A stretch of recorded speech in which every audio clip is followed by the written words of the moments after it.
In conversation with Angela Teresa Baldree, Angela Baldree grew up on the shore of Lake Erie in Perry, Ohio. She spent 32 years working in public and law libraries in the state of Ohio. After her recent retirement, she relocated to the Lowcountry of South Carolina. She comes from a large Italian immigrant family in West Virginia and in 2019 was given the letters her great uncles wrote to each other during their overseas service in World War II. She spent the COVID shutdown transcribing those letters and turning them into a Fox novel, Your Brother. She now owns Trillium Publishing, a boutique publishing company she purchased in 2023. And on today's episode of Auto Interview, it's my utmost pleasure and excitement to have on the show today Angela Teresa Baldree. How are you doing today, Angela? I'm very well, thank you. How are you? I'm doing very fine, really. It's quite lovely to have you on the show today. I'm excited we are here to sit and talk about your book, Your Brother, Oh, because well, when I thank you. read through it, I found it very amazing on Amazon. I'm so excited we're here to talk about it. So thank you so much for coming on. Well, thank you. I appreciate it. Yeah, yeah. So, Angela, I must first say that I am really impressed reading through the description page of your historical fiction, Your Brother, on Amazon. And, knowing that this is a collective letter from your great uncles during their overseas service in World War II, I would like to ask you why you decided to eventually write this book, turn these letters into a novel. What was the pulling factor or motivation behind the making of the book? Because to be frankly speaking, if it's someone else, they could just dump and throw those letters away. Perhaps the content means some significance to you. I don't know. Please tell us why. So, thank you. That's a great question. My grandmother came from a large Italian family. There were 11 children in the family, Mm, and she had six brothers. Four of them fought overseas during World War II, and two stayed home. One was older with a family of his own, and he mm, registered for the draft, but he kept getting deferred. The one of the younger brothers was deaf in 1 year, so he was mm, deemed 4F and was not eligible to serve. The oldest brother who did not serve, had two children, my cousins Mary and my cousin Norman. And Norman was kind of the historian of our family. He was a journalist for a mm. newspaper in West Virginia. He actually owned the publishing company that I now own, and he Wow. wrote several books on his own. Oh. He and I developed a friendship later in life and bonded over our love of books and reading and research and all that good stuff. So in 2019, he gave me a fishing tackle box, and it was Wow. full of the letters that the brothers wrote to each other. So his father had kept 43 letters, is what was in the box. Wow. Um, and since was a librarian, he thought I was the Mm. appropriate person to take possession of the tackle Yeah. box. Yeah. So I got the tackle box in 2019 and kind of put it in a corner and didn't think too much of it. And Oh. then when COVID hit, Mm. my library shut down for several months, and I Wow. was going a little stir crazy and decided to get the tackle box out and see what was in it. And so for several months, I went through the letters. I arranged them in what I thought was chronological order. Mm. I then began to transcribe them, which was a really big project because if you see the originals, the handwriting is atrocious. Yeah. Um, so it took me several more months to get them transcribed. And then as a good librarian, I went and bought some archival supplies, some sleeves, and put them in the sleeves so I could preserve them. Mm. And eventually the family donated them to the state archives in West Virginia, which is where they are right now. Wow. Um, so after that was done, I just thought, gosh, I need to do more. There's more here. And so it kind of started as a as something for the family. You know, as a big family that we have, these 11 children had a lot of children of their own, who then have Wow. a lot of children of their own. So you can imagine how big the family is. Very big. And I just thought this, you know, none of these brothers are alive. In fact, none of the sisters are alive. No one is still alive from this generation. Wow.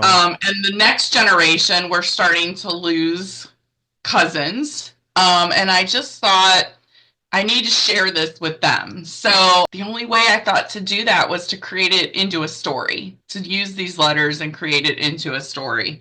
Um, I will tell you, when you mentioned other people would throw them away, I talked to a cousin a couple of months ago who Yeah. told me that he remembers another collection of letters in the basement of my great grandparents' house. In fact, he thought it was in the big, um, like cast iron sink that they had, because everybody had a basement kitchen for canning and cooking when it was hot outside.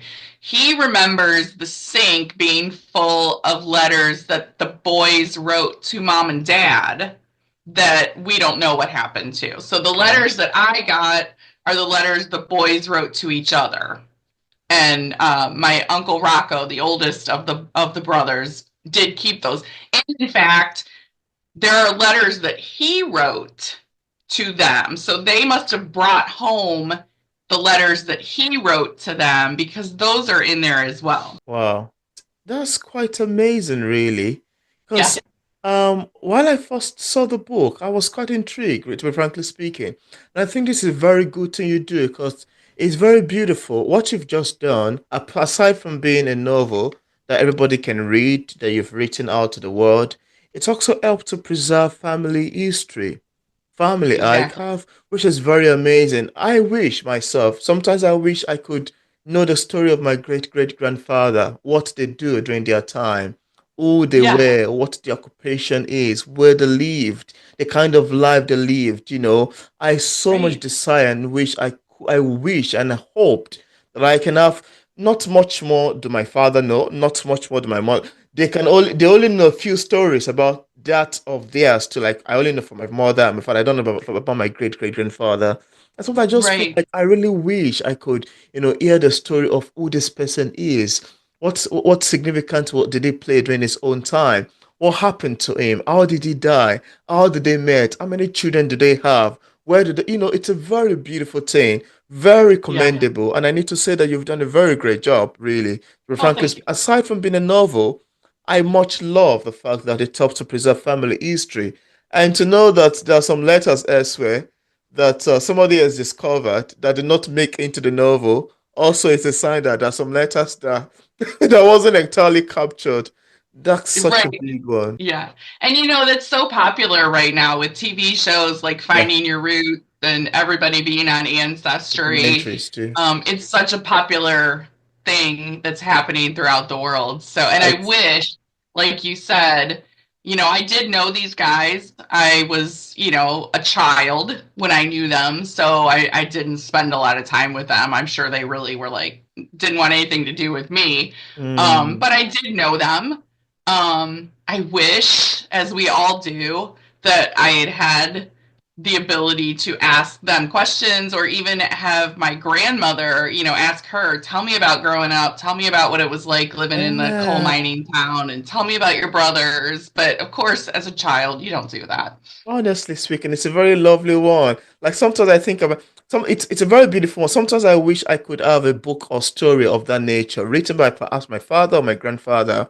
But I've come to challenge myself that, I would love to leave a very lovely story to my Yeah. upcoming Yeah. generations to come. They can go back and watch all these interviews that their great great grandfather had when he was young, interviewing writers from three parts of the world, and see that it was such a book Exactly. it was such a book addict during his time. It's a very beautiful thing, really. That's one of the Yeah. beauty of interviews like this, because they stay for hours much longer. 5 years ago, 50 years ago, it's all there stored somewhere. It's a beautiful thing, really. Thank you. Thank you for Yeah. mentioning. Thank you. Yeah, yeah. Now, for the sake of readers who haven't read the book yet, and without giving much information away, could we have a sneak peek of what we'd expect in terms of, say, themes and subject lines picking up your brother? Also, why is the book titled Your Brother? Perhaps you wrote it, dedicated it to another family members? I don't know. I'm curious. So I'll answer that one first because that's easy. All of Yeah. the books are signed your brother, Nick, your brother, Tony, your brother, Rocco, your brother, Chini, your brother, Lou. So it was a common thread throughout the letters, and I just ran with that. So that's the title. Um, the book begins, it literally opens up on Pearl Harbor Day. The family Mm. is gathered for Sunday dinner. As they're cleaning up the dishes, they've got the radio on in the background, and the radio announcer comes on and makes the announcement about the attack on Pearl Harbor, and that, triggers the events of the next 4 years, basically. Mm. I did do a lot of research, and I think we'll talk about that later, but I did do a lot of research into the 4 units that the four Wow. brothers served in. Um, but what's unique about this book, as opposed to other World War II books, I think, is that a large portion of the book takes place back home in West Virginia. Oh. So the family was a coal mining family. They lived in the coal mining town, which was very isolating, very poor. And during those 4 years, my great grandmother had to deal with the fact that she, didn't get the income from the boys working in the mines. She did get, I'm Oh. assuming, she got their money from the army, but she wasn't getting that income. She was probably terrified every minute of every day with four of her sons overseas. And on top of that, in 1943, my great grandfather was severely injured in a mining accident. Oh. And so that is in the book, like the events that preceded that, after that, that all it takes place in the book. So, yes, there's a war going on in part of the book, and I don't get into too much detail about battles and things like that. I know where they were. I Yeah. know what their job was in the army, and so Mm. I, gave them events that were happening. Yeah. Um, but it also talks about life back home. And one of the fun things in the book, my great grandmother was highly educated, which is very unusual for the Wow. time. She was literate in Latin and Italian and English, Oh. and every week would get the Italian newspaper from the train, Wow. and she would bring it back home. And the other Italian women in the mining company would, sit on her front lawn, and she would read the newspaper to them to Mm. let them know what was going on back home. So, Yeah. yes, it does talk about the war, and it talks about the brothers a lot, but there's also this aspect that you don't get in a lot of World War II books, which is what was happening back home, how Wow. the shortage of food and sugar and butter and nylons, how that was affecting people back home, plus the Yeah. fear of the unknown that was going. I mean, if Yeah. they were injured or Yeah. captured, which did happen to some of them, they didn't know for days. There's no email telling her, hey, your son was Yeah. just taken as a prisoner of war. She had to wait to hear that news, and then wait to hear when he was rescued. So that's the unique part of the book, I think. Mm. Because it takes a long while for the letters to even get delivered. Unlike now Right. that you can be somewhere in Africa and send message to somebody in America and it just go film It's immediately. there. Yeah. It takes a Right. long while. There's a waiting time, and even those waiting time could even create some suspense in their hearts. Is it fine? Is it not fine? How is it going Yeah. now? What's happening to him? Right. That tendency, and it's gonna show some bit of love too within those brothers. That's amazing. I'm imagining it in my head as you're speaking Yeah. about it. That's This will quite never beautiful. we'll never have this circumstance again. Mm, We'll never have to wait for letters ever again. So this is yeah, really something that's lost to us. And it's funny because in a couple of the letters, you know, I'm only getting, one side a lot of times in the letters, but the brothers will say something like, tell mom I'm writing as much as I can. So you can imagine he's probably getting a letter. Why aren't you writing more? We need to know what's happening with you. And so Yeah. he's answering to another brother, please tell mom I'm writing as often as I can, but bro, I'm fighting a war over here, you know? That's amazing. That's amazing. And you know, Angela, knowing that the novel is historical fiction, sometimes readers get curious as to how much reality versus falsity is contained in historical fiction, written because the name historical plus fiction. And we all know that historical fiction is set in a real place during a culturally recognizable time. The details and the action and the story can be a mix of actual event and one from the author's imagination as the fill in the gaps. You know, characters can be pure fiction or based on real people. Often, sometimes it's both, a combination of both. But then I would like you to tell us about how much of the book it's factual and how much of the book is based off, falsity. Let's get in. Or it's entirely memoir, or it's entirely real. Let's get to know about that. Yeah. I would say it's about 50-50. Oh, Yeah, there's a lot of beautiful fact ratio. in there. I did a lot of research and I interviewed children of these Oh, men. wow. Um, and so that went in, and then where the gaps were, I kind of had to make up some stuff. So I'll give you a really good example of that. Example. Yeah. My uncle Tony was actually in Utah serving in the Civil Conservation Corps, the CCC, which Oh, was part of Roosevelt's New Deal, when Pearl Harbor attacked. And I did not know why or where. I contacted his daughter, who did not know wow. either of those questions. I did some research. I interviewed some people who were familiar with the CCC, and it would have been very odd for somebody to be that far from home. Usually, the CCC like to put their workers closer to home. Mm, And the recurring theme I got on that was unless they were a flight risk or unless they requested it. yeah. So I learned a story about Tony. Tony graduated from high school and immediately went to work in the coal mines. So he's 18 years old working in the coal mines. Mm, And on his 1 year anniversary in the coal mines, he got his paycheck. And with that paycheck came a week's vacation. And so he said, I quit. He was wow. done. And his brothers and his father, the mine workers, everybody was like, what are you going to do? And he said, I don't know, but I'm never going back in that hole. Wow. And so that's all I knew. And I don't even know if that's true, but that's a story that I was told that after 1 year, he said, no more coal mines for me. Mm, So in my mind, I have him saying, let's go see the world. You know, he goes to a recruitment station and signs up to join the CCC. wow. And how far can I get from West Virginia? Let's go to Utah. Okay. Oh, I don't know if that's true or not. But the really funny part of the story is, as a librarian, I'm doing research, and I actually found a book called The CCC in Utah. I'm sure it oh, was somebody's like doctoral thesis or something.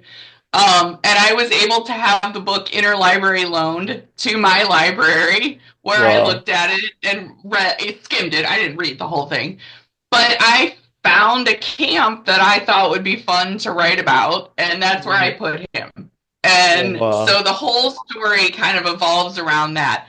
Because he was in Utah when Pearl Harbor happened, and that's where he joined the Army. He did Wow. his basic training in Oregon, where the other brothers all did theirs on the East Coast. He was Oh, already wow. out west. So that part's true. I know he was a surgical scrub technician, so I Mm, researched what that meant, what the training involved in that would be. And I know where his unit moved throughout the war. I was able to track that. But the story of how he got to Utah and what he did in Utah, that I had to all make up. wow. That is so fun to know, really. I enjoy you talking about that, really. It sounds quite amazing and quite beautiful to me. Thank you Yeah, so so much for sharing. it was you know, a little bit of both worlds. Like I got to wear my librarian hat to do the research, but then I got to be creative and fill in the blanks at the same time. Mm, amazing, really. That's a lovely ratio combination. Before I go on, I'd like you to show the book to the camera. I'm not sure we've done that so far, just so we can see what it looks like. Whose picture is There's that? Whose picture is the one in the front this is cover? this is the youngest brother, Cheney. This is him in his uniform. I just love this picture. He was so handsome. Um, and I didn't really have a portrait of any of the other brothers to compare. I had pictures, but nothing official like this. And Why do you have to use this particular person's picture? What makes it exceptional? Jeannie, I don't want to give a whole lot away, Okay. but It just Jeannie popped up in is my head and I feel I should ask, really. no, Well, that's fine. Jeannie was the baby of the family, and if you know anything oh, about Italian families and Italian boys, the babies are usually the favorite. And oh, he was definitely the favorite. He was the most handsome. He was the ladies' man, um, oh, smart, and he kind of has a little bit. I don't want to say a bigger role in the book, but he kind of has okay. a special place in the book and a special place within the family. Like Oh, everybody loves Chini. interesting. That's So amazing to know. it worked out well. I had that official portrait of him, which he actually wrote about in one of his letters that he was Oh, at the USO and there was a photographer there taking pictures. So he was very proud to include wow. that picture in a letter home. So it just kind of all worked together. And Hmm. you can't tell, but the background of the book is actually scans of the letters. Um, Oh, yeah, I it's think like I a saw that. I saw that in the yeah, design so and there's advertising. a collage of the letters Yeah. that forms the background of the Which book. which which is a beautiful technique you've utilized in the design. That's amazing. That Yeah, even makes it much artistic in nature, yeah, you know? right, Beautiful. right. Now could Yeah. you now could you describe some of the research involved in writing this book? And I know it happens during the World War, but I want you to talk about the time frame, the years the novel is set in. I mean, the years Okay. whereby the letters are compiled to the point whereby you have to sit and start compiling them together to the publication. I like your take on that. All of these questions pop up in my head, and I just feel I should include them. Yeah, so it literally opens on Pearl Harbor Day in 41 and it ends with the end of the war in 44, but there is Wow. uh, an after an epilogue that ties everything together that Hmm. takes place a little bit later on. But the research involved, I don't know if you want to dive this deep into it, but my uncle Nick was actually part of the 82nd Airborne out of Fort Bragg, North Carolina. So they were the parachutists. Hmm. And they were he was in the glider infantry. So I don't know how much you know about they would attach gliders to airplanes and fly them. He was part of D-Day. He was D-Day plus 3, I think. Hmm. So they would, fly over on a tow rope, and then the tow rope would get cut, and the gliders would glide into hopefully a safe landing zone. These gliders were light and cheaply made. If you've ever played with like a balsa wood glider as a kid, that's kind of what I think of them. Hmm. They were made to destroy. Almost all of the pilots died. It was very Wow. rare for a pilot to survive. They were made to crash. They were made to crash land. Wow. Um, and when they flew in, on D-Day, they were landing in fields that who knows if there was a tree stump or a hedgerow, rocks. They had no idea. They could practice landing on airstrips, which were great, Wow. but in Interesting. reality, on the day of the battle, they didn't know what they were coming into. Plus, they couldn't see. The soldiers in the back couldn't see. Hmm. The pilots could see. The soldiers in the back couldn't see where they were going. Hmm. But his unit had a book, actually. Somebody in his unit actually wrote a book called Let's Go. And so that's where I started. I got that book, and it was a great resource. I knew exactly where they were on every single day. And since I knew his unit and his company, I knew exactly where he was on any given day. So that Yeah. was a great resource. And so that's where I started with him. And then my uncle Lou was the only one that was in the Pacific, Yeah. and he was in the 165th Infantry Regiment. Wow. And they didn't have a book, but there was a lot of information about them because they fought in some famous battles Mm. in the Pacific. Wow. And so again, I was able to research where they were. He was a telephone linesman, so I there's actually a book that I bought. I think it's called "Being a Telephone Linesman," something like that. Oh, wow. That talked about what he would have had to do. One of the things he would have had to do was set up the communication between the bombers, the cannoneers.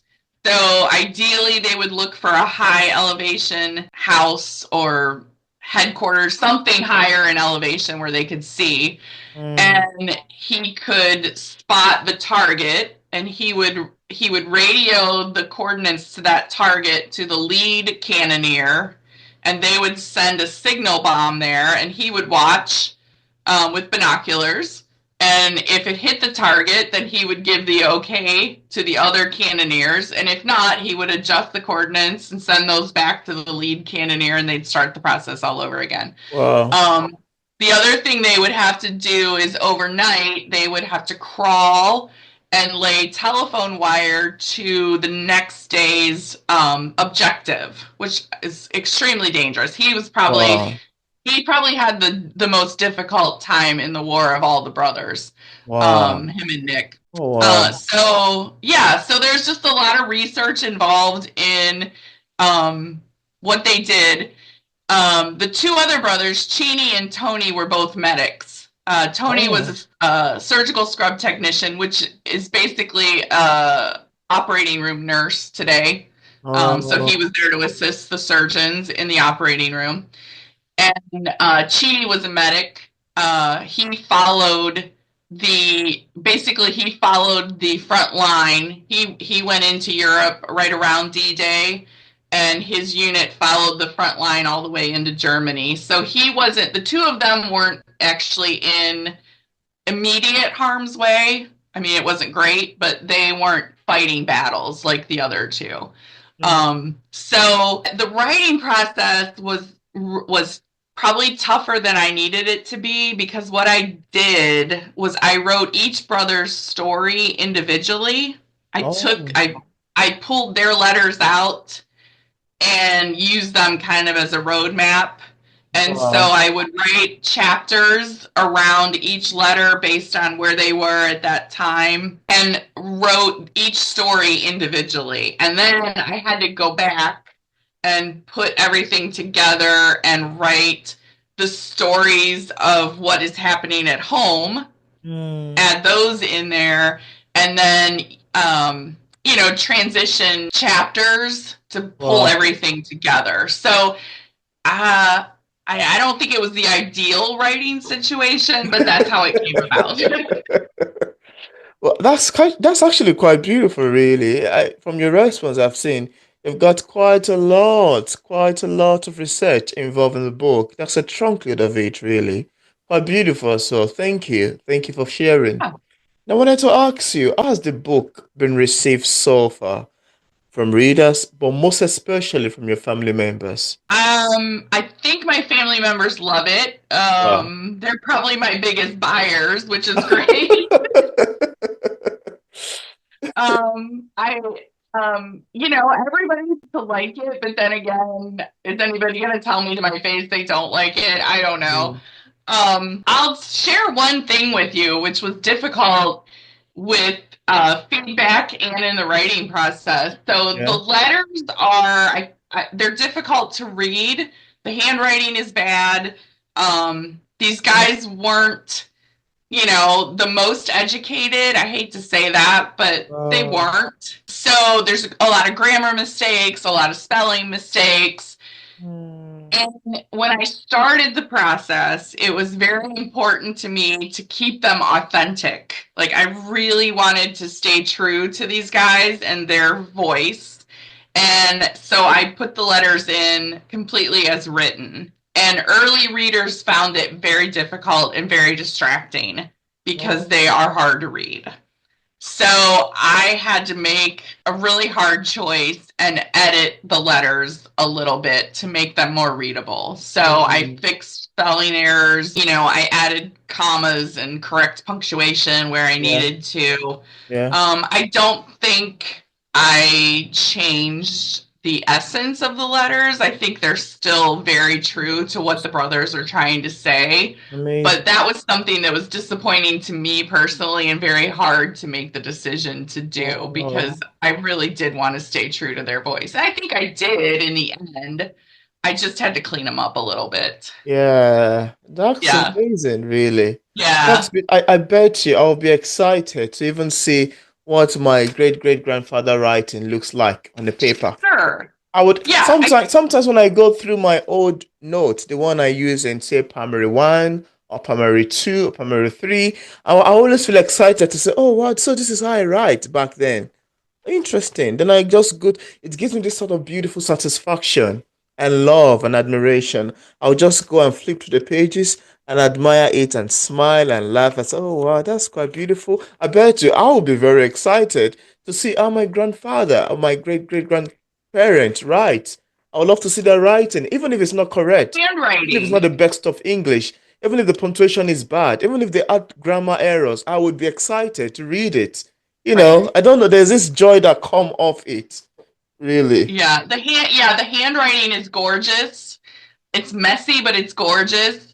And it's funny how, one of the brothers' handwritings reminded me of my grandmother's handwriting I can and, see that. my Now that mother's sounds like Jane. handwriting. Yeah, yeah, exactly. So again, it's a lost art form. We don't have that anymore. And so it Mm. was difficult at times, but I think in the end it was really worth it. Yeah. If another thing I would love to do is to just take a picture of them and have a portrait of it in my wall. Just, put Right. whichever. I don't know if you add something like that. I would be very excited. Just take a picture, take it to an artwork, help them, design it and put it by the wall. The most important and great ones. Yeah, that's my right. I love to see it that way. Yeah. That's a beautiful thing. Yeah. Well, and here's another interesting fact. I don't really talk about this very often, but in the beginning of the war, Yeah. they are writing on stationery. So there's Fort Bragg stationery or Fort Medford stationery. And by the end of the war, you can tell they're writing on scraps of paper, old receipts, any piece of paper they can get their hands on. So that's Oh, also something that, while it's not captured in the book, if anybody were to go to the state archives and see the original letters, it's oh, something that's really wow. interesting. And another thing that I'm very proud of is none of the letters are redacted, so they all followed the rules. And in fact, my uncle Nick, who was the one that was in the 82nd Airborne, in the book Let's Go, so when they left the United States, they went directly to Casablanca in Morocco. That was their start, and they had to march across northern Africa to Tunis, and that's where they took the gliders into Italy and started the campaign up the coast. Wow. Um, in the book, when they get to Africa, Wow. they are told by their commanding officers that they can't tell people back home where they are, that all they're allowed to say is we're somewhere in Africa. Wow. And one of the letters that my uncle Rocco, he's the one that stayed home, one of his letters to Nikki, he says, so I hear you're somewhere in Africa, which means that Nikki followed directions. Wow. He didn't tell him where he was in Africa, but he Wow. followed his commanding officer's directions and said, Wow. I'm somewhere in Africa. And Wow. and Rocco ran, he said, "So I hear you're somewhere in Africa." And so I was really proud that they followed directions. Wow, that's quite beautiful, really. That's quite amazing. I'm just painting an image in my head in here, on my seat. Very beautiful, really. Thank you. Thank you Yeah, for mentioning. And now, just yeah. apart from your brother, do you have any other works you've authored or say currently working on? And I wanted to also ask you, how are you able to cope with the emotion? Are there any emotion associated with writing this book? If yes, how did you deal with them? I shouldn't say I'm working. I am thinking I would like to write a book about the sisters next. Oh, So the sisters, gosh, they were amazing women on their own.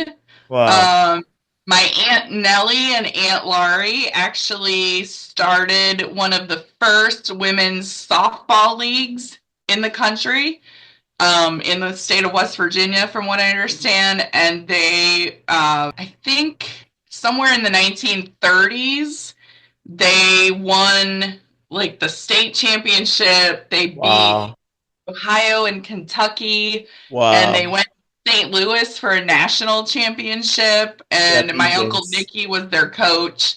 So I'm still early in the research phase, trying to figure all this out. So yeah, I want to write about the sisters because Wow, they have a small role in this book, but they're very near and dear to my heart as well. So that's what I'm working on right now. Um, it was emotional. I will tell you, especially the scenes back home with the people that I really knew, with my great grandfather getting injured. I remember writing those chapters, and at one point I realized I was crying. I didn't even know I was crying. wow. But and I didn't know him. I did not know him at all. But it Yeah. really, um, it was emotional because these are real people, and I wanted to respect that and respect their children and their grandchildren. And yeah, it was pretty emotional. It was pretty Wow. emotional. Wow, I can imagine that. And that's why I had to ask because I was like, this is some people exchanging letters during the horrible World War II. And, this is somebody else who later took up the letters and compiled it together. There would be emotions associated with Yeah, writing these stories, really. There yeah, they're would be they're real emotion. people. At the end of the day, they were real people. They were part of my DNA. They were Yeah, loved by my family members. yeah. Absolutely, And yeah, yeah. I absolutely. still think it's a story that deserves being told. Yeah. Um, but and I did not change their names. I struggled I with that love a that. lot, but I wanted them to be remembered. I wanted Yeah, to be those remembered. guys to be remembered. Mm, And so there are characters that I invented throughout the book, but the family members, they I kept all the family members' names the same. I love that because sometimes the little bit I could hear, I think I saw my paternal grandmother. I think I've met her like twice before she eventually died at the age Oh, of 83. Then I've met my paternal grandfather. Um, yeah, many years ago when I was very young. Then those are the ones I know of. I've met my grandmother. I lived with her very well, so she's very close to okay. me. Then Yeah. I haven't met my maternal grandfather. I don't know anything Oh, about him. So, but sometimes when I heard a story about my paternal grandmother and father, when I hear some of the challenges they've gone through in the past, it just makes me like just sit down, like feel pity, like have this emotion of like, oh wow, I'm so sorry to hear about that, really. I'm so yeah. sorry. But Yeah. I think from my paternal grandmother, she lost a lot of our kids. Some of our kids died, etc. Based on one to Oh, the other. So I was like, oh, that's so sad. yeah. So it's all of those emotion. I thought about it. I said there would be an emotion associated with writing this book. Let's talk. Let's ask Yeah. her. I would Yeah. love to Yeah, there ask. were. There were. Honestly, it's amazing stories. I really wish I could hear much more longer stories of people that have come before them, stories of people that have come over and over and over. It's a beautiful thing, really. Honestly Yeah. speaking, I myself would love to write stories a book about, stories that can just like, okay, this is a story, this is fiction, but it's based off this person. This is fiction, but it's Right. based off this person. That manner, I can preserve the story of myself, my father, my mother, and the little bit that I know of information that I know. I'm a curious being. Nobody else, express interest in getting to know what happens to their grade. I think it's just a bit of people actually that are really interested in things like this. Especially writers Mhm. are very interested in things like this. Some people do not really actually care that, oh, that's they've lived their life, they've died, that's their cup of tea. But most people care. Myself, I care. I would love to hear stories. People that have come like 5 times, 4 times before me. Yeah, exactly. Exactly. Yep. Oh goodness. Thank I you. agree. Thank you. I would like us to talk about your publishing house before we wrap up, Trillium Publishing, and also where interested viewers can get a copy of your book from. So my cousin Norman, who gave me the letters, actually owned the publishing company. Oh, We interesting. sadly lost him a couple months ago, but he helped me tremendously through this Wow. writing process. He read every draft of it, every chapter. We would chat on the phone for hours, Wow. editing together. So he really wanted to publish the book under his publishing company, which I, Oh, of course, absolutely. And then he offered to sell me the company wow. at some point during the process. So it's called Trillium Publishing. We have about 8 books in the catalog right now. Oh, They interesting. are West Virginia authors about West Virginians. They're also Wow. Italian. We're also Italian authors about fellow Italians. So I am looking to expand. I would love to get some new authors involved. The website for the publishing company is Wow. www.trilpub.com. Interesting. I will tell you, you can get all the books. You can get all the books on the Trillium Publishing site. You can get Your Brother on Amazon as well. Mm, It is limited, however, to the United States, but anybody outside the United States can go on Amazon and get the ebook version. yeah. Um, it's easier to search it by my name. If you type Your Brother, a whole bunch of stuff comes up.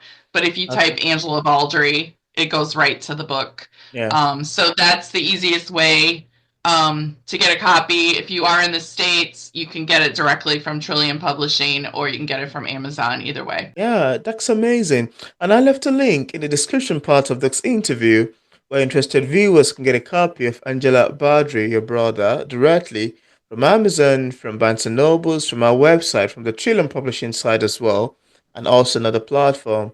I also left a link to our social media pages for possible followings.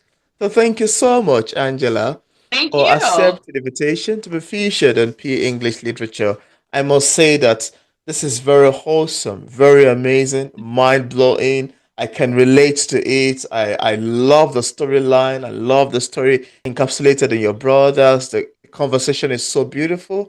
And I need to say thank you once again for taking the time to come on the show to talk about it. Thank you so much for coming on. Thank you. I really appreciate it. It's hard to get the word out sometimes, so any Yeah. little bit helps. Yeah, my pleasure as well.